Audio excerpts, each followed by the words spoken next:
UEFA resmi membentuk kompetisi antar klub baru bernama Europa Conference League mulai musim 2021-2022 mendatang.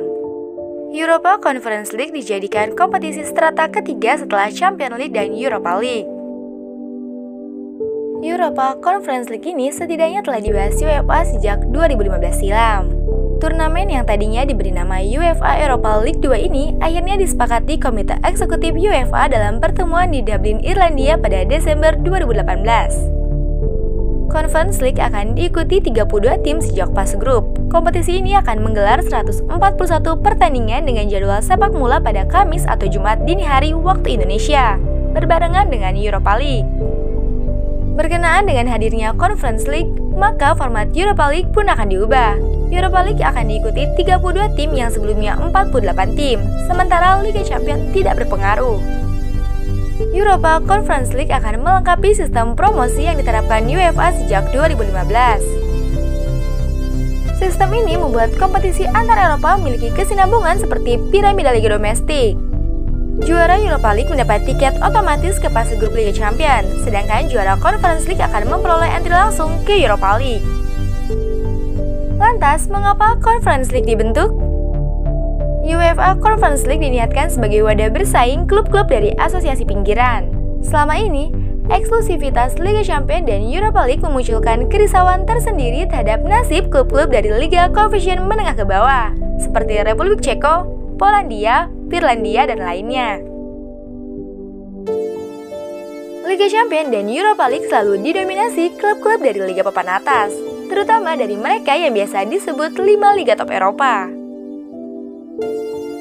Liga Champions dan Europa League selama ini hanya menjadi panggung bagi klub-klub dari asosiasi mapan. UEFA pun hendak meningkatkan diversifikasi di kompetisi antar klub, memberi klub-klub semacam Linfleet, FK Sarajevo hingga Flora Tallinn kesempatan lebih luas di kancah Eropa. Kompetisi baru ini akan membuat kompetisi antar klub UEFA lebih eksklusif dari sebelumnya.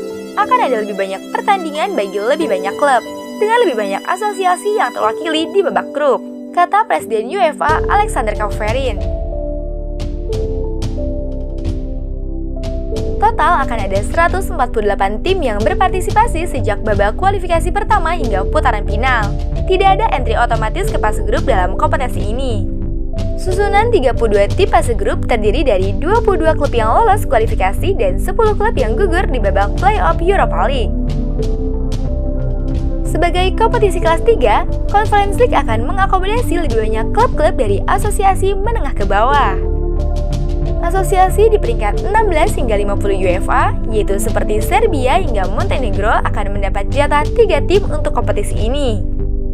Sedangkan asosiasi di peringkat 6 hingga 15 dari Portugal hingga Siprus, serta peringkat 51 hingga 55 dari Ales hingga San Marino akan mendapat jatah 2 tim. Klub-klub dari 5 asosiasi teratas yakni Inggris, Jerman, Spanyol, Italia, dan Prancis memang masih mendapat tempat. Namun pembatasan tiket hanya untuk 1 tim. Di 5 Liga Top Eropa, partisipan Conference League akan diambil dari jalur liga. Penentuan tiket kompetisi ini dipengaruhi oleh hasil Piala Liga yang menentukan partisipasi Europa League. Misalnya di Inggris, tiket Conference League sedianya diperuntukkan bagi peringkat 6. Namun karena juara Piala Domestik dipastikan finish di zona UCL atau UEL, maka tiket Europa League dari jalur Piala Domestik akan dialihkan ke peringkat ke-6 dan tiket Conference League akan menjadi milik peringkat ke-7. Setelah disesuaikan dengan hasil Piala Domestik, maka peringkat 7 Premier League, Bundesliga, Serie A, dan La Liga, serta peringkat 6 Liga 1 akan berpartisipasi di Conference League. Jika meninjau tabel klasemen per 20 Mei, klub asosiasi papan atas yang berpotensi bermain di UEFA Conference League adalah Tottenham, West Ham, Everton, Arsenal Inggris, Union Berlin, Borussia Mönchengladbach, VfB Stuttgart, SC Freiburg, AS Roma, Sassuolo, Real Sociedad, Real Betis, Villarreal, Celta Vigo, serta Marseille, RC Lens, dan Rennes. Lantas, bagaimana dengan format Conference League? Format UEFA Europa Conference League musim depan akan sama dengan Europa League. Europa League sendiri akan mengadopsi format yang sedikit berbeda dibandingkan dengan musim lalu. Dan sebagai gantinya, babak playoff fase gugur digelar antara runner-up grup Europa League melawan tim yang didegradasi dari Champions League. Rinciannya, juara grup akan mendapat tiket langsung ke babak 16 besar, sedangkan runner-up harus melakoni playoff terlebih dahulu. Lawan dari para peringkat 2 di playoff adalah klub-klub yang finish di peringkat 3 babak grup Liga Champions. Metode kualifikasi yang sama akan diterapkan untuk Conference League. Para juara grup akan otomatis lolos ke babak 16 besar.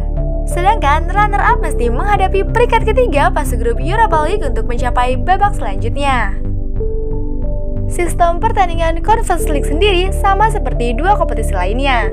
Sejak fase grup, masing-masing tim mendapat jatah partai tandang dan kandang untuk menentukan laju mereka. Pada fase gugur, dijalankan dengan format dual league dengan final satu partai.